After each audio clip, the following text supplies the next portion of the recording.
And welcome. This is Michael Krasny welcoming you to another episode of Gray Matter with Michael Krasny.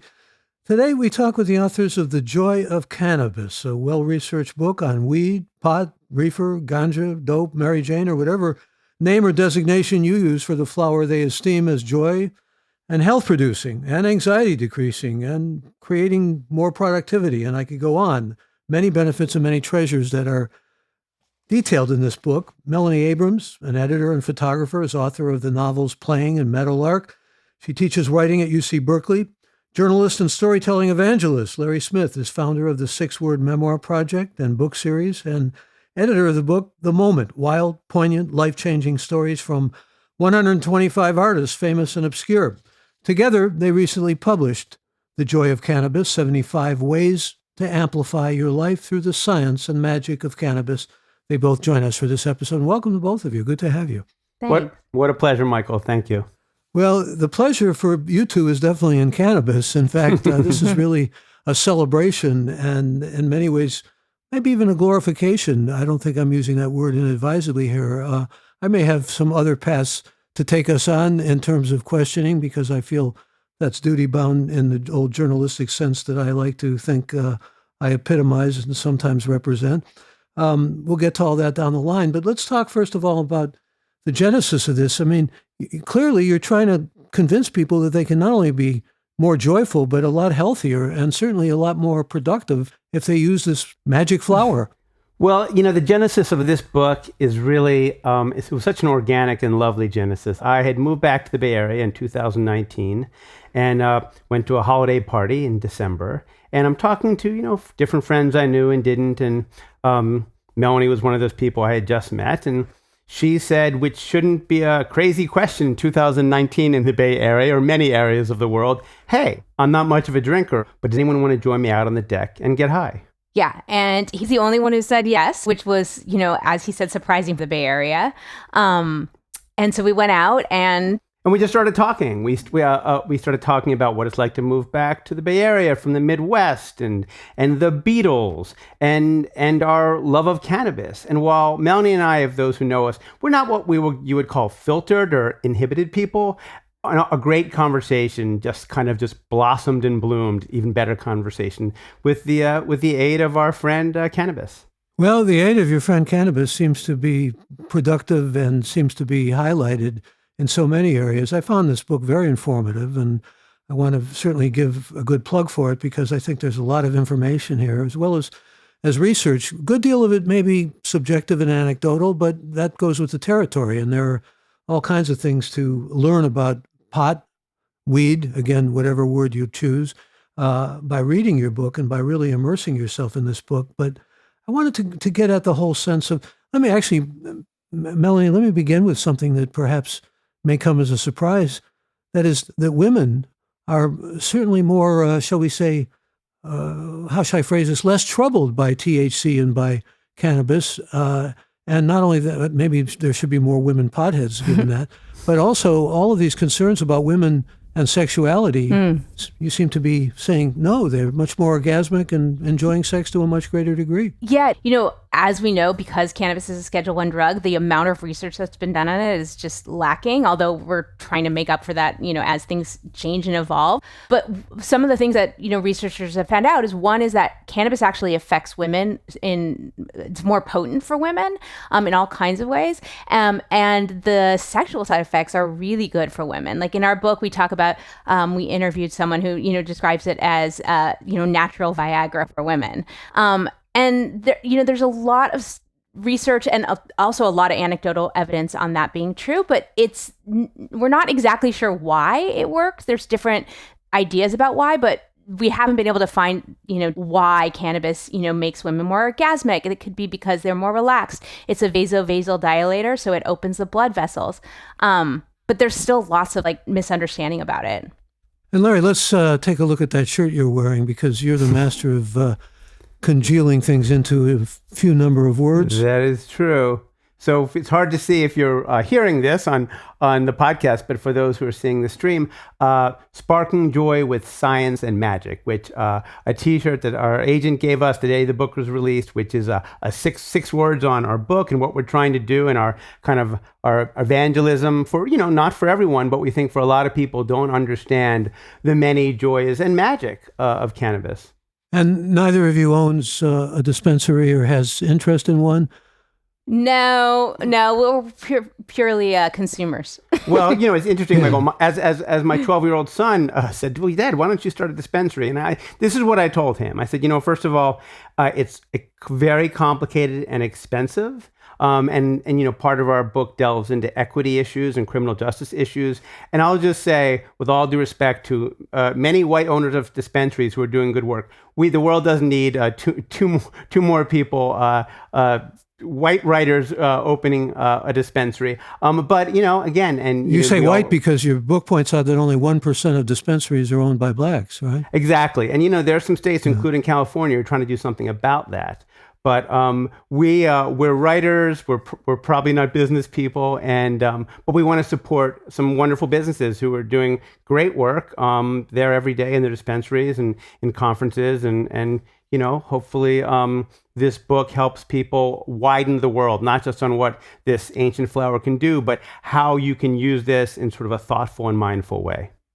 Well, you are evangelical when it comes to cannabis. That's clear. I mean, you're certainly making a case for its creating more productivity, more joy, more closeness to nature, more appreciation of music and food and movies and so many things that we can look at. What about some of the other things that one hears, particularly?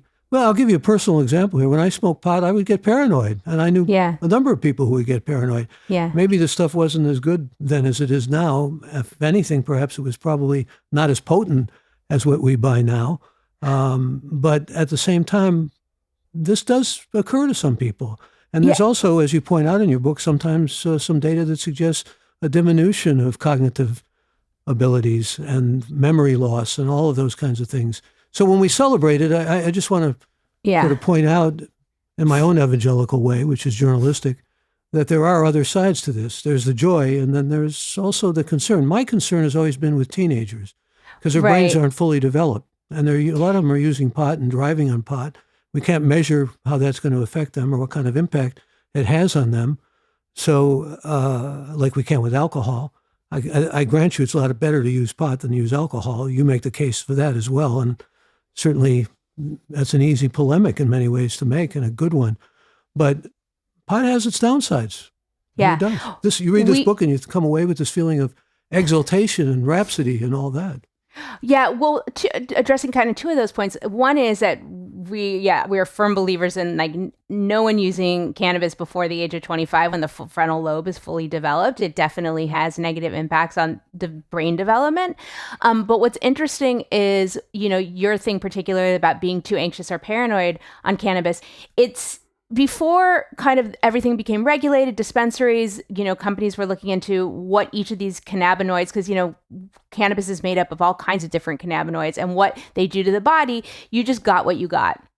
So one of the reasons why some people become more paranoid or anxious on cannabis is because they're smoking or ingesting cannabis that has too high of THC. So one of my favorite things to do is talk to people about their experiences of cannabis and say, well, how do you want to feel?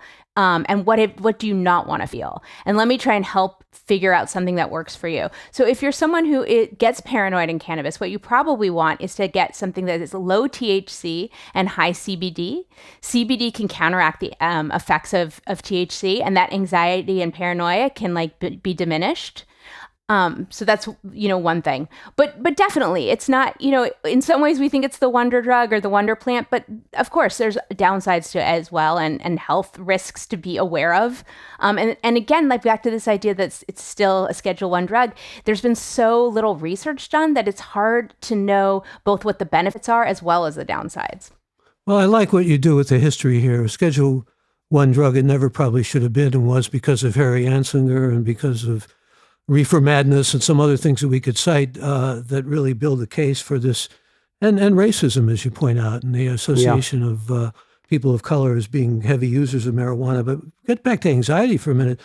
You have a lot of interesting essays in here. One by a guy named Derek Barris, who I don't know, but who makes the case that he had really terrible anxiety. He just had to find the right dose to deal with his anxiety. Sometimes it's almost as simple as that in terms of the ameliorative or positive effects, isn't it? Absolutely. And also, the other thing that is less known to most users, even, people use cannabis a lot, is that it's not just THC that affects you. There's a whole host of other, properties within cannabis, one including terpenes. And terpenes are the oils that are actually in any plant. So if you go up to a plant and you rub it between your hands and you smell it, those oils are what you're smelling. So for example, in lavender, we all know that relaxing scent of lavender, that if you go into, a spa, you're always going to smell that. And that's because it has linalool in it. That's the terpene that lavender has. But some cannabis also has linalool. So if you are looking for, those relaxing properties and anti-anxiety, you might want to find a strain that has linalool in it because it has that same kind of relaxing kind of anti-anxiety properties. And a good cardinal rule, Larry, better to eat than to smoke? Well, it's interesting. So a couple things. Think about this plant that's been around for 2,000 years. And because of, as you point out, Harry Anslinger, the first head of the Bureau of Narcotics, needed something to run on, he needed a bully pulpit. Prohibition's ending. So he's like, hey, why don't I conflate this idea of a lot of Mexican immigration coming in with this marijuana, right? Which is the Spanish word for cannabis. So he created and now this it's fentanyl. Fear. Yeah, exactly. So he created this fear, and suddenly a plant that was legal and safe for 2,000 years, it's in ancient Chinese pharmaceutical journals, was for this blip from the late 30s until, federal law eventually changes it, perhaps in the next 10 years. It's a blip. So that gap, that important gap, so much is lost and it could have been learned about this plant. So there's a lot of education that needs to happen. It's like we know a lot about alcohol, as you've pointed out. We still need to do more research on cannabis. I mean, and you mentioned the Schedule 1 thing. It is a Schedule 1 drug, but the Health and Human Services just recommended to the DEA we should move cannabis to a Schedule 3 drug, which says unlikely to cause physical or psychological problems. And that'll be a big for just kind of awareness and for people feeling like a little less scary and being more interested in something that's not that that very scary Schedule 1. But in terms of edibles versus smoking it or flower, it's interesting because we wrote this book together, but we're different in many ways. I love edibles in a way because, back in college, someone hands you a pot brownie and suddenly you're like crawling on the floor and biting the rug. Bad scene, right? Because who knows what's in there, right? Now, you go into a dispensary and you know exactly what you're getting. You can talk to a bud tender, especially if you don't go at 5 p.m. on Friday when it's rush hour. Go at 2 p.m. on Tuesday if you can. And we have all that kind of information in the book. And you know exactly what you're getting, and every body is different, every mind is different. And then I love the control piece of edibles. And Melanie likes flower because? Yeah, well, it's interesting because, and this is something else that people don't necessarily know, is that, THC, which is the psychoactive property in cannabis, when you smoke it, it turns into one molecule, but when you ingest it, it actually turns into another molecule. So if you feel differently when you are eating it versus smoking it, there's a reason for that. It's also processed differently in our body. One is through, if you're eating it, it's through the liver and the stomach versus, through the lungs, and it hits you immediately, goes to the bloodstream. So I just am not a huge fan of the effects that cannabis has on me when I eat it. And it really is super individual. Well, it's also individual in terms of the remarkable number of people who have tried and given testimony to cannabis. You get into sort of these running arguments of who the bigger user of cannabis is between, somebody like Snoop Doggy Dogg and Willie Nelson. I think Willie Nelson comes out in the lead. I don't know how Seth Rogen fits into all this, but there's even a map. Part of this, it seems to me, is also to encourage the idea that lots of people, famous people, celebrated people, use the drug, the flower, whatever you choose to call it. And it's okay because they say it's okay. They give their imprimatur to it by the fact that they use it. We've got some people here that sort of surprised me, though, a little bit. And I wondered, how do we know Marilyn Monroe used cannabis, for example? Oh, it was just documented. I mean, we went beyond Wikipedia to do research. But, Well, people like Louis Armstrong, who were very vocal about it, cannabis is great for creativity, and we have a great essay about that by Fab Five Freddy, one of the great legends of the New York City hip hop scene and art scene. So some of it seems it's interesting. While Melanie sometimes talks about mommy juice, which is about all the moms are after when they're having meetings or doing Chardonnay and all that kind of thing, and she's like, hey, I don't really drink, I'd like to get high. But when you actually step up and say, I use this, I use it mindfully, safely, and increasingly legally, depending on where you live, that normalizes things. So it's sort of fun to put in Marilyn Monroe and Ruth Bader Ginsburg and note, as Seth Rogen told Stephen Colbert when Stephen said to Seth, are you high now? And he said, I am high exclusively all the time, every day.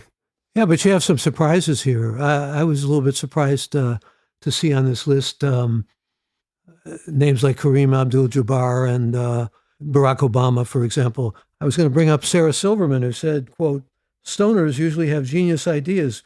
We just never do anything with them. That's a funny line, but it's also, I suppose, a line that resonates with some truth to it. Let's talk about this idea of, especially young people with their underdeveloped minds, or even people who are past the age of 25, being stoners and therefore being kind of out of it, just not as with it, and not as productive, not as creative. You make the exact opposite argument in your book, so let's go there.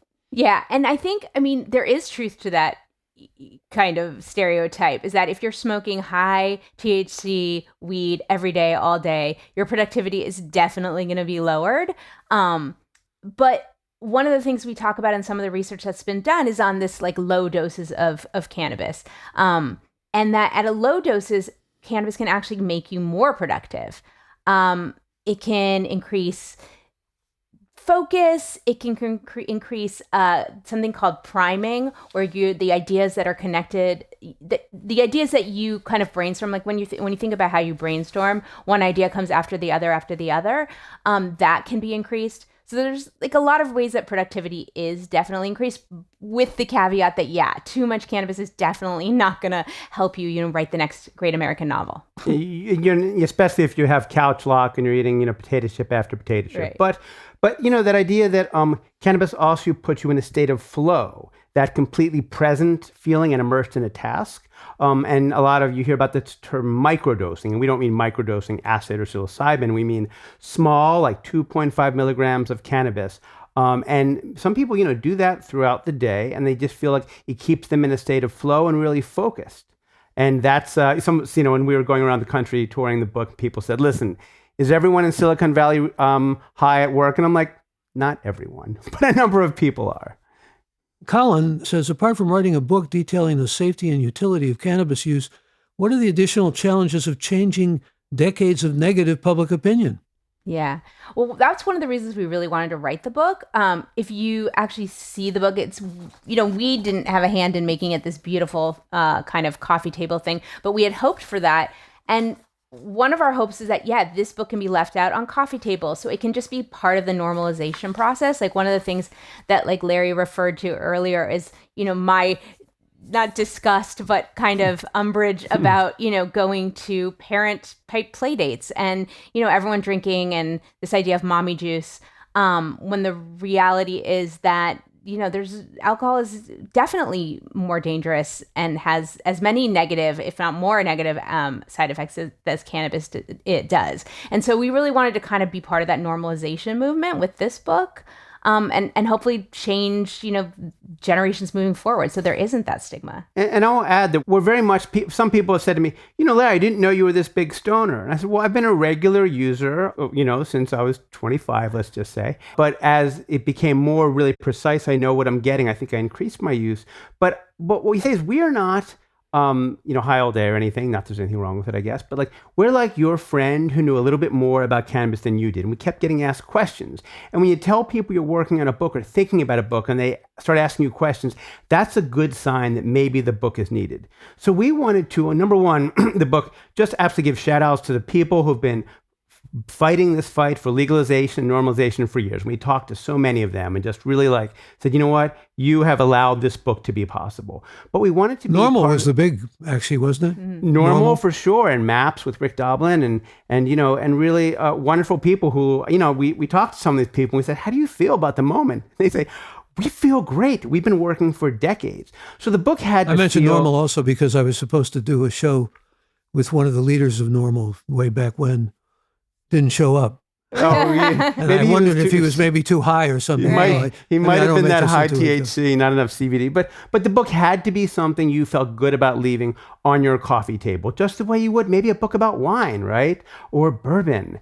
Or a book about coffee. And coffee. And I like all those items we've just mentioned. I drink them all. And so that was part of it. It had to be something that felt readable, accessible, but for people who have been cannabis users for a long time, also there's something new for them to learn, and maybe, I didn't think about it this way, or also they can help explain it better to others who ask them these same questions. We get a lot of questions.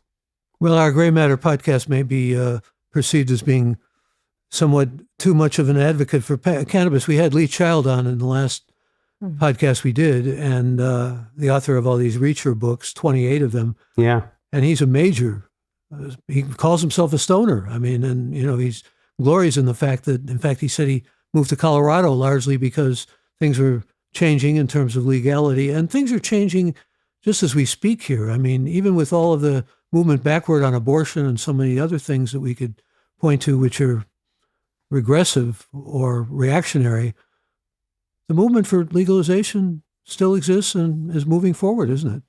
We're at 38 states that have some version of a recreational or medical. The next election should probably bring 3 or 4 more in. 23 full-on recreational, everything legal. And yeah, there's only one direction for this. And it is actually one of these issues that has pretty much across the aisle, Democrats and Republicans and independents, that there's a fair amount of agreement on. And the tax money is great for the states. It Just seems, remember, again, though, you've got a new leader in the House of Representatives who may not agree with all of that. In fact, may feel just the opposite. That there's not one way to go except nothing back. will surprise us about him, but at least, including his name, which no one knew 2 weeks ago, but still. Well, they're still getting used to the identity because it was pretty obscure, to put it mildly, especially for someone who served in the House and who was not so much a part of the Freedom Caucus, but a part of the movement against, or should I say, favoring the idea that the election was stolen from Donald Trump. Election deniers, they're now called.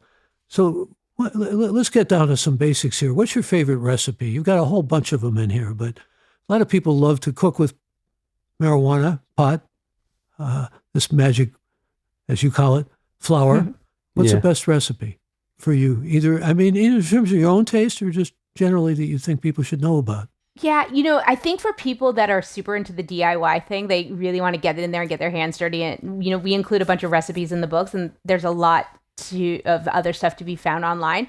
But I have to be honest, you can buy almost anything now infused with cannabis. When we were touring, we had, just as a kind of funny kind of prop, gravy for Thanksgiving infused with cannabis. Add water and there's your Thanksgiving turkey gravy. So if I'm going to do an edible, I honestly prefer just normal gummies, like one of the very first things that, showed up in the dispensaries. What about you? Well, I'm saying one of the delightful things about doing the book is reaching out to people and they're saying, oh, I'm so glad you're writing this book. And I would say perhaps no one more than the chefs. The chefs who were like, we have 7-course wine tasting dinners, and that's great. Why wouldn't we be having, maybe 5 is enough courses for cannabis, 5-course cannabis dinners? And they're making the most remarkable food. And look, every dinner table is different, but I will tell you, a dinner table round with people who are a little high versus very drunk is going to be a better conversation. Question about what you might advise people who want to use cannabis but who are concerned about the disapproval of others. Well, I would say, first of all, like anything in life, I want to climb the Himalayas. I want to, go parachuting. You should have a buddy who's been there before. So we're kind of like your buddy. Our book is your buddy, right? And so someone says, how do I navigate a dispensary, right? So we have stuff about that in the book, but and then they kind of show you the ropes and they kind of make it, unscary or more normalized. And like anything in life, go low and slow, right? So if you put a lot of cannabis in your body, too much THC and you're too high, there are ways to bring things down. More CBD, a warm bath is never a bad idea. A walk with a friend, but it's a little easier if you start with a lower strain of THC and less cannabis, maybe 2.5 or 5 milligrams, and then you can always add. So take it easy. Don't do it alone the first time, I would say. Go be with someone who's been there, done that, and they will help show you the ropes. And if it feels weird because you're the only one in your world doing it, I don't know. You'd be surprised by how many people are thinking exactly what you're thinking, but maybe do it in secret. Or as we normalize things become more accepted. And the highest growth in cannabis users is seniors. So, the people that you think would have the most kind of stigma against it grew up in a time when it was completely illegal, are the people that are really investigating it the most and are the most interested. And some of that has to do... in numbers, the greatest enthusiasts now, often finding that they can sleep better and that they can be healthier and all the kinds of things that you talk about in the book. I want to get into some of those health issues, but I also was just going to say there are plenty of people who find that the use of cannabis just relaxes them and makes them deal easier with life and the stresses of life and the vicissitudes and all of that. Somebody wants to know, though, about the sugar content of gummies. I guess you got to consider that, too, don't you? That's true. I mean, they're such tiny little items. I'm sure there's some in there, but you know what? If you are, you don't want all that sugar, there's so many other options. I mean, not only, kind of like savory items, but also you can get just distillate, right? That's in a kind of in dropper. So you're only taking the pure THC and not getting anything else that goes along with it. Put it in your sugar-free lemonade, you know? But, Michael, let's talk about seniors for a second. We have a beautiful essay by Alia Voles, a Bay Area writer, and she wrote a book about how her family had like this pot delivery service in the 70s, and she was like a kid and watching this. And we said, hey, do you want to write something about that, about cooking with cannabis? And she said, I could, but my favorite thing about cannabis is the way I connect with older people, parents, grandparents, just anyone, because inhibitions come down and conversations go up. So that idea of the connection piece is so, so important.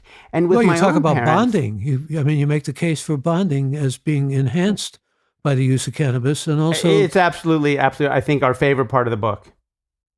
Certainly, this plant could help connect us because we don't. I mean, everything's virtual. You don't get to look in people's eyes, and you don't get to really experience in them. But I'm also wondering why you have a little section about gratitude, about writing thank you notes and green gratitude and everything. How does that tie in? I think that, we put that under connection in that, I think we both agree that cannabis's superpower is connecting people, probably connecting you and putting you in the moment. And the gratitude thing is, you talked about lowering inhibitions, kind of just like allowing you to sit in the moment, and those two, that combination of wanting to connect and to be focused in the moment seems like a really good pairing for any kind of gratitude. So, the book has all kinds of ideas that you might not have thought of. Everyone knows, watch movies, have sex, eat food on cannabis. But we wanted to like kind of open it up to give you other things to do with the cannabis as well. So the gratitude was part of that. Well, when you talk about sex, again, I'm reminded of something in your book that makes a great deal of sense. People talk about passionate lovemaking and feeling great and pleasure tingling in every cell and everything sometimes when they use cannabis. You don't hear that with alcohol somehow. I mean, there's the contrast right there. Yeah. A joke I like to make when there's not a 9-year-old in the audience at book readings is, said nobody ever, that was great drunk sex, right? But like high sex, and maybe this is a good time to talk about the endocannabinoid system because that's really about getting in the moment. Okay, let's talk about it. Let's be good hedonists and talk about getting in the moment and all that joy and pleasure from cannabis enhancing. Yeah, well, just a word on the endocannabinoid system. We didn't know how cannabis worked in our brains and our bodies until the 80s. And we had no idea that within our bodies, since the beginning of humans, existed this thing that we now call the endocannabinoid system. And its whole point is to bring our bodies to a point of homeostasis. So if you're too hot, it makes, temperature control. It can help with blood sugar regulation. And so the reason that we discovered this is that there were researchers in Israel who were trying to figure out how cannabis worked in the brain. And so they looked at THC and they found that it binded with these receptors in the brain that already existed. And they said, well, why are these receptors there? Are they exclusively there just to bind with cannabis and make us high? And what they discovered was the endocannabinoid system. So we have within us natural occurring endocannabinoids that react similarly to plant cannabinoids. Well, forgive me, Melanie, but you also bring into focus the amygdala and the effect on the amygdala, which is central, really, isn't it? Yeah, definitely. I mean, well, they're kind of two different things. So the way that cannabis binds with these receptors and produces a lot of the effects that we know, the amygdala blood is kind of directed towards the amygdala, so it makes that part of the brain hyperactive. And so they're kind of two different systems, but they're both working to give us the effects that we, think of when we think of cannabis and what happens to our bodies. And when the THC goes into the endocannabinoid system, a system that works so much like THC that they named it after cannabis. Can you imagine how getting that name through the endocannabinoid system? So in the layman, I'd say, and for the layman, which is me, cannabis decreases inhibitions, can make you more focused, and really what we're talking about, puts you in the moment. And the reason you're in the moment is that cannabis, as you mentioned earlier, Michael, does make you forget, but just for a momentary lapse. It's not long-term memory loss. And that's why when you forget about everything else except what you're doing, nature seems more beautiful, food can be tastier, music slows down. We have a whole piece about it, how it works in the brain by a terrific musician. Music slows down, and high sex with the right strain and the right person, we would argue, is the secret to the universe. Yeah, I'm certainly receptive and believer when it comes to that from experience. But again, I get back to the paranoia that I sometimes and others experience on. It's mixed. Maybe it depends on what you're smoking we got a question actually from Linda, who's up in Seattle, who says, my mom had dementia and many other health issues. We started giving her small pieces of cannabis with chocolate from the dispensary and her mood elevated. Her pain decreased. And by the way, we did consult with her doctor and she, off the record, approved. Often that is off the record, of course. Yeah. But let's go back to what I was saying before about the panacea. And I want to get your response to this, either one of you or both of you. Because there is a lot of a case made here for almost everything physically that we could think of as maladies. I mean, even cancer is mentioned, let alone a lot of the autoimmune diseases, diabetes and so forth, Parkinson's. A lot of these things need to do more double-blind. There has to be more research. I mean, the assumptions may be fair-minded, but they're pretty anecdotal in a lot of cases. Would you concede? I wouldn't say anecdotal as much because, I did a lot of research on the studies that exist. But the problem is that there just isn't enough studies. You can't kind of say cannabis is great for Parkinson's based on like one study of 30 people. So that's kind of the problem, is that we just need to have more research done. I think the best thing to say is cannabis shows a lot of promise for a lot of different maladies, but we're still in such early days of figuring it out. I mean, even if you just look at something like sleep, cannabis is known to help with sleep, but what they've just recently figured out within the last few years is that it's one particular cannabinoid, which is CBN. So there's strains out there that don't have any CBN in them or have low CBN, and that's not something that you would want to use for sleep then. So didn't Larry get rid of insomnia with cannabis? Didn't you, Larry? I mean, and here's the thing. It really did. It was a big part of helping with insomnia, but also, frankly, as it combined with talk therapy, to be honest, those two things really did it. And but before I found the right strain and even understood about CBN, because this is going back years, I experimented. I bought different types of edibles and tried different types of cannabis, and it just took a minute, right? Because unlike, say, the research has said, well, Tylenol will do this to you, and Advil will do this, and this is one to take. It's a 2,000-year-old flower, and yet because of that gap when it was illegal, and it still is in some states, we are so behind in the incredible research that needs to happen. But I had to do my own sort of experimentation, and it takes a minute, and some people just don't have it in them. What about the dispensaries? I mean, I don't know about regulation and how tight it is and all of that, but I used to be concerned about paraquat and other stuff being sprayed on cannabis. Still a concern? We definitely need more regulation. There's no federal regulation right now. Each state regulates its own individual industry. I would say you mean insecticide being sprayed on cannabis and then we're inhaling it, basically? Is that the concern? That and other things, yeah. Right. There probably isn't enough regulation to determine whether 100% of the time that's not happening, but I think it's the same with eating strawberries from the grocery store. The same kinds of things are happening. So I'm not sure one is worse than the other. One of the things about dispensaries and even a dispensary owner, Steve D'Angelo, former dispensary over of the legendary Harborside in the Bay Area, said to us was, look, if you're getting started with this, go into a fancy, like Apple store looking dispensary, right? These are the best trained bud tenders in the world. And go, not at rush hour, right? 5 p.m. on a, Friday, go. And they would love to talk to you and just talk to you the way Melanie and I can talk to you about, well, what are you looking for? Strains. And, they also, not every type of cannabis brand is the same. And there's just some great brands that are just doing all the right things in terms of, organic farming and that kind of thing. But then, once you know what you're doing, you can then go to a less fancy dispensary, which is, has to have higher prices because of their store and their trained bud tenders, and do it yourself, So there is some experimentation and legwork that you need to do.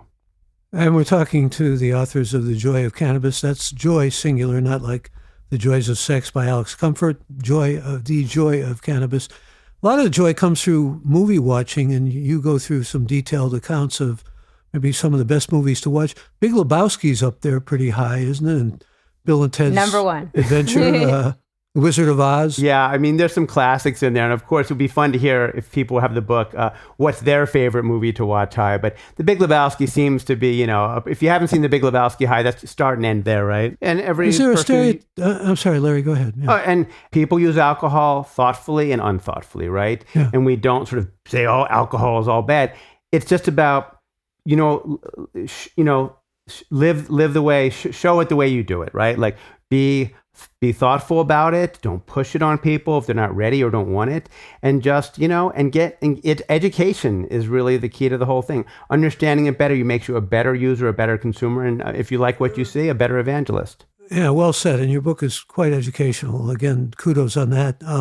Wondering, though, about maybe the stereotyping that has the notion, and it's somewhat in your book, forgive me for putting it so bluntly, but that creativity is so tremendously enhanced, or can be so tremendously enhanced. For some people, yes. That Sarah Silverman note keeps coming back in my head, though, and again, personal experience. I remember getting high once on cannabis and writing a poem, and I thought, this is better than anything Yeats ever wrote. I really was so proud of this poem. The next morning, when I was not under the influence, I thought, what the hell is this? I couldn't even make any sense out of it because it didn't make any sense. There is that element where we kind of think things are being creative and productive, and no, it's just not really happening. Right. There's the Hemingway quote, right drunk, edit sober. Cannabis might not be so different than that. You definitely need the sober brain to take a look at what you're doing creatively and, have some kind of input. But I would also say that, the things that have been studied for creativity in cannabis are kind of the brainstorming aspects of it. So like hyper priming, right? Connecting different ideas that you might not when you're sober. So, putting words next to each other, right? Poetry is the best words in the best order. Maybe cannabis is not the go-to for those final stages of making sure you're writing the most amazing poem, but for the impetus and for the creativity and the brainstorming part of it, it usually is people have found pretty helpful. Do you think you're more truthful on cannabis? Remember in Vino Veritas, this idea that alcohol makes you truthful even with loose lips that can sink ships and all that. You're right. More uninhibited somehow. So you speak truth to a greater degree? Probably. Anecdotally for myself, definitely. I just think more open. Less boundaries. Just at a party, just if people are just the way that you pass it around, the way you might pass around a joint or some sort of pipe, you just don't do the same with a glass for some reason. It feels more communal, And well, they say MDMA is is the best substance for that. Or MDMA is the winner and still champion for that. But but I feel like, I don't know, empathy levels go up, and maybe maybe not so short when your kid is frustrating you. And again, not your kid driving to a play date, but the end of the day, some people have a glass of wine, right? I just feel like, I don't know, am I a better person? I don't know. I like myself maybe a little bit better, but I also like myself when I'm completely sober and have no alcohol or drugs inside me. Well, since you talk about kids, this idea of the inner child, forgive me, but it still sounds a little woo-woo to me and probably to many other people, but you kind of champion the idea that cannabis is tied to that. What do you mean? Spell it out. Right, for your inner child. Well, I mean, I think one of the things we talk about, particularly in the book, one of the things I get asked is if somebody says, "What's your favorite activity to do high?" I mean, there's so many of them, but one that is less explored is actually play with kids. And like Larry said, nobody's advocating for picking up carpool high, but that kind of tamping down of anxiety, to all the running loop of things that you have to do in your head can really focus you and put you in the moment and make you more open to new experiences. And so I am a big fan of being around kids, particularly with art projects. While you're using cannabis, there's just a kind of getting in touch with being. I think it's not even so much the creativity piece of it, but being in the moment. Yes, the woo-woo part of it is the inner child. It came out of the human potential movement and the idea that somehow you're gracing your own ego with a sense of going back to the freedom of childhood or the uninhibited. I think it's probably just inhibitions, right? As we grow up and become adults, we, have so many inhibitions that didn't exist when we were children. So getting rid of some of those, does feel childlike. And you know what? You know what happens on cannabis a lot? You laugh, And just laughing is, is kind of contagious, and it's just a blast. Yeah, and sometimes, I can remember, for example, it's like that poem I thought rivaled William Butler Yeats. I remember laughing hysterically on cannabis, the times when I wasn't paranoid, and laughing uncontrollably. I mean, and I'm not much of a laugher. I mean, frankly, it's hard to get me to laugh, even though I've written books about humor. Yeah, you wrote a book on Jewish humor, so I don't know about this. That's true. Yeah. And I'm more of a scholar about humor than I am necessarily a recipient of it or someone who laughs easily and wickedly. But boy, I think about it, try to recreate it the next day and think, what was that? It wasn't even necessarily funny at all. And that's okay. One of our activities. It's good to be a hyena for a while, yeah. Yeah, and you know what? And then the moment was good to do it, and the aftermath of reading, this wasn't Yeats, but one of our activities is high Shark Tank. Everyone has these great ideas high, and the idea is that everyone comes up, teams come up with an idea, and somebody's the judge, and you decide, and then the rules are if anybody actually gets funded by Shark Tank, you have to give everyone 2% of the profits the first year. Some goofiness, but the idea is, you're hyperpriming, you're almost whiteboarding your mind. And some things, if there's a nugget or a kernel that comes out of a line you might use at your next poem, Michael, or an idea for a company or a game or something, well, then that was time well spent. And you know what? Why not? You think somebody could do a better job of selling themselves on Shark Tank, or for that matter, selling a product with the help of cannabis? Again, provided the right dose? I mean, maybe a 2.5, not microdose. I mean, it's funny you asked, are we high now, and we're not. But sometimes before, when we do book events, I would just do 2.5 milligrams, a little microdose, because it just may put me into flow. And I feel like more might actually be too much flow or too much confusion for essentially a work event. But I don't know. I would bet a good solid nickel that somebody is done Shark Tank high. I don't know if they've won. Yeah.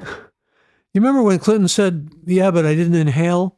I mean, it sort of seems silly in retrospect, of course, but to some degree, there are people who find, maybe, I don't know if you really get into this in the book, there are people who find it difficult to inhale.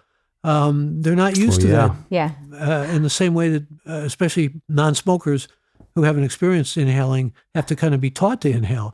So you have to be Yeah. taught in a lot of different ways to use the flower correctly, including inhaling. Yeah, we have a section in that, and I have a very quick and easy tip for anyone who is worried that they're not inhaling. And that's that you take the smoke into your mouth and then you take a deep breath.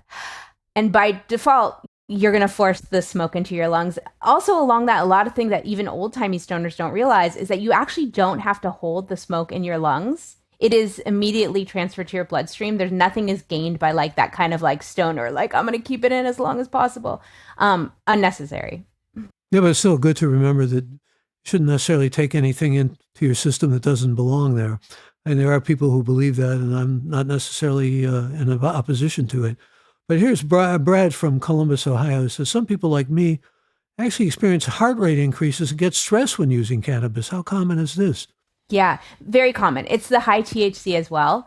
It's just that there's too much THC in whatever you're consuming. So if you're smoking, you just need to get a strain that's lower in THC. And cannabis companies are leaning into the marketing tool of like, oh yes, the more THC, the more people will want it. They want to get higher and higher. But the truth is that you only, once your cannabinoid receptors are filled, extra THC is doing nothing for you except for giving you uncomfortable symptoms like anxiety or heart rate. So going in and asking for a low THC strain or going, with an edible that's, 5 milligrams is the best thing that I would recommend for that. But it's true, isn't it, that people do want to get higher and higher often? I mean, especially if they feel the euphoria and the delight and joy that you talk about, they want to get into an even higher state often. And so selling cannabis competitively can be based on how high they can get you.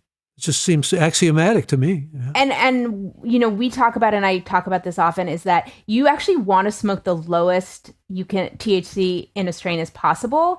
Lots of reasons why. One is you don't get those uncomfortable effects that you and that your listener talked about. Also, and I'm blanking on the word right now, but there's this horrible syndrome that some people can get where when they consume cannabis, they actually throw up, like compulsively throw up, until they're sober, and that never goes away. It's something you have to live with the rest of your life if you develop that syndrome. It's pretty rare, but it exists. And one of the things they found is that it happens more with people who smoke high strains of THC cannabis. At some point, your kids, if you have children, might get curious about alcohol or cannabis. And we have learned, over time, how to talk to kids about alcohol. Like they don't know if you drink a whole bottle of Jack Daniels, it's going to be different than if you drink, a couple of sips, right? And so the idea that education piece, that like you really have to understand how this flower, this drug, whatever we're going to call it, how it works in your body, because it's not a universal thing the way alcohol is at this moment. Well, I see you too as being educators as well as evangelists. Yeah, I mean, how can we evangelize without trying to educate first? No, you can do both simultaneously, and you do, or even on. But how do you two work together? It always interests me. I co-authored a book with a woman named Maggie Sokolik, a professor at Berkeley, and called Sound Ideas, out of print many years now. But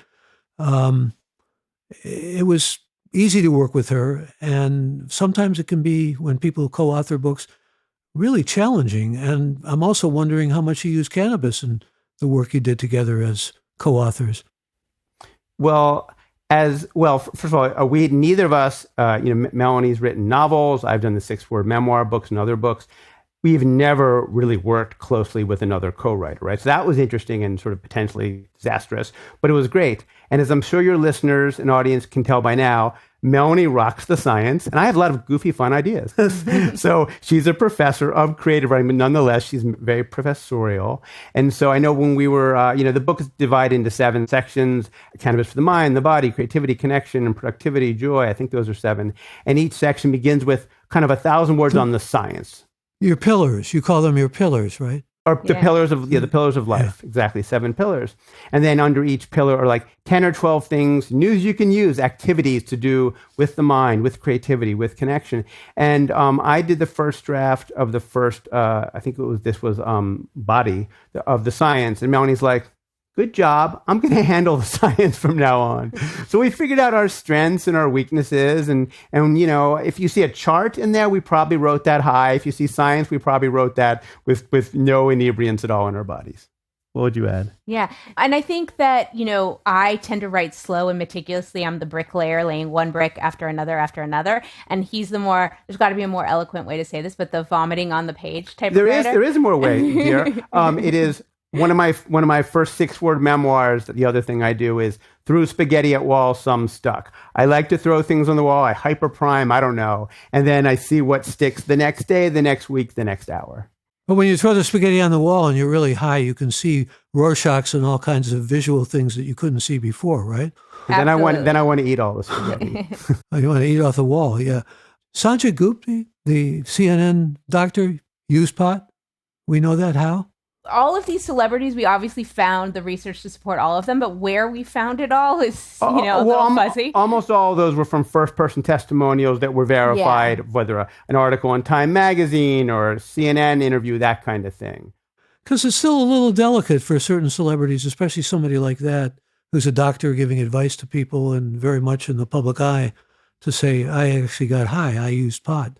I mean, especially in parts of the country like in the South where it's still illegal and so forth, Well, and that's brave of him. And one of the reasons that, I remember asking my doctor years ago here in California, hey, I'm experimenting with cannabis for sleep. What do you think? And she said, I don't know much about it, and I really wish I did. But if I did, because the medical license, a federal license, I can't talk to you about that. And my cousin's a doctor in Pennsylvania, and he said, I am getting so many older Americans, older patients who are like, really, I'm using it for this anxiety. What do you think, Dr. Mann? And he's like, I have to read my cousin's book. Yes, but also they can't legally talk about it. And we talk about, a gap in terms of knowledge.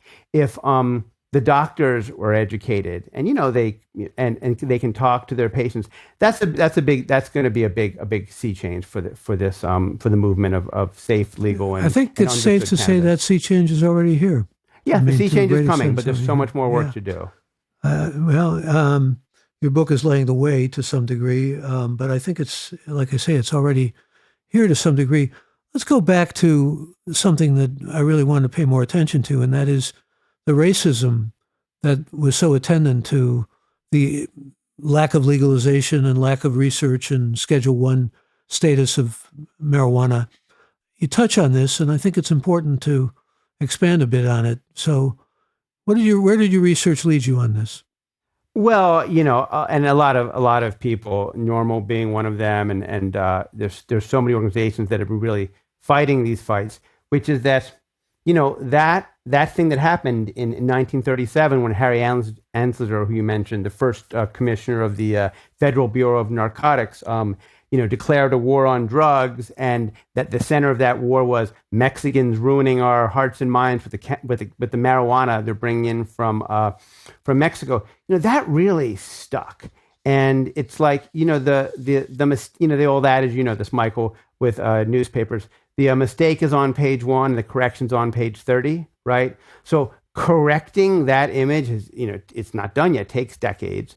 Brown and black people are arrested at a much higher rate for cannabis possession, and they do not use it at any higher rate than every other race and ethnicity. And so, in some cases, it was just planted on them. In fact, planted all sorts of awful stuff. Yeah. Well, we talked about the 7 pillars a little bit, but I think we may have left out a few that we might want to give a little more attention to. But I want to get to the sense of joy, because that's so central to your title and everything else. Talk, if you will, about why we have joy enhanced by using cannabis, especially regularly using cannabis, as opposed to with periodicity or erratically. I think that's in your argument here, isn't it, to some degree? Regularly? I think that it really is about, I don't think cannabis is going to increase your joy in life when you're not high. It doesn't have that kind of long-lasting, that other drugs like that they're finding MDMA, has these protecting qualities once you've finished using it. I don't think cannabis has that so much, but the idea of tapping into that joy in the moment, I think is, super important. And I think just having those moments probably affects your day-to-day living. but it's not like it doesn't bleed into other areas once you're not high. But it gives you more of a sense of carpe diem. It gives you more of a sense of immediacy, right? It enhances that.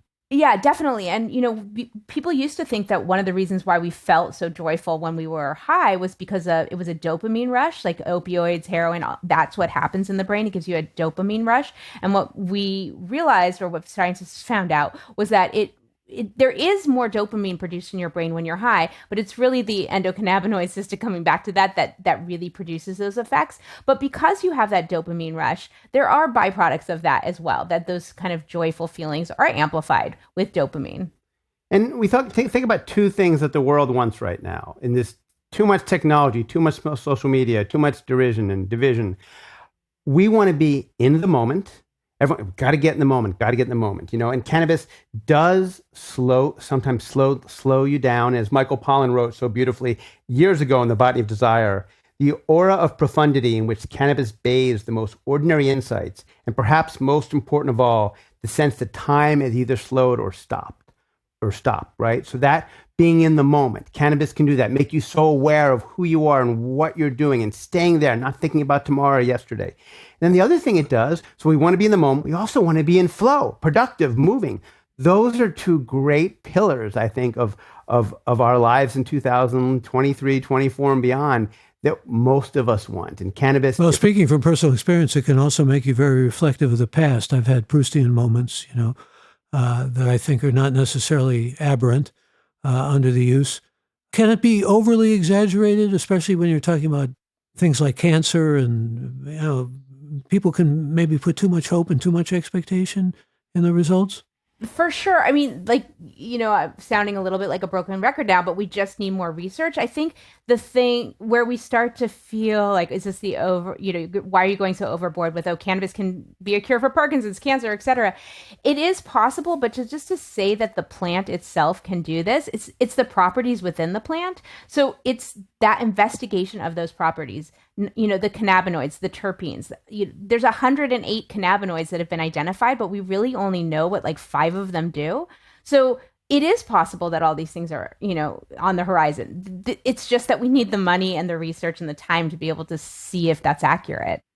And it's also how you use it and how the doses run and so forth. And some people, edibles work better for them because it is a different chemicals released in the THC, and some people it's flower. And it takes a little experimentation. It took me years to realize gin is not good for me, right? I learned that. Gin, no good for Larry, right? So it can take a while to figure out the right strain, the right dose for each body and brain. I'll have to think about that gin prohibition that just came across from you.